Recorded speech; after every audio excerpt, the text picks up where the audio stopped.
আজি Sunday special বুলি বজাৰলৈ এপাক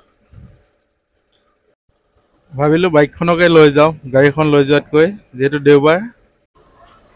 ৰাস্তাৰে আহি থাকোঁতে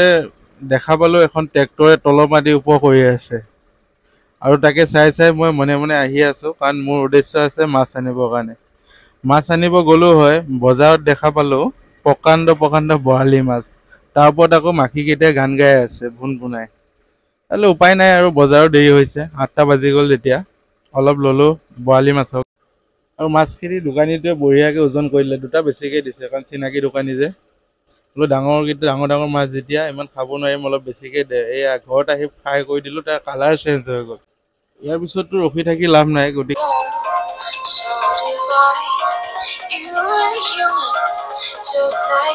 দেৰি কৰি লাভ নাই গতিকে খাই দিলোঁ মাছ এটা খাই দিয়াৰ লগে লগে সেইকাৰণে ভাতো ৰেডি হৈ গ'ল হৈ পেলাই ধুনীয়াকৈ মই ভাত খাওঁ আপোনালোকে চাই থাকক এই গোটেই ভিডিঅ'টো চোৱাৰ বাবে ধন্যবাদ থাকিলে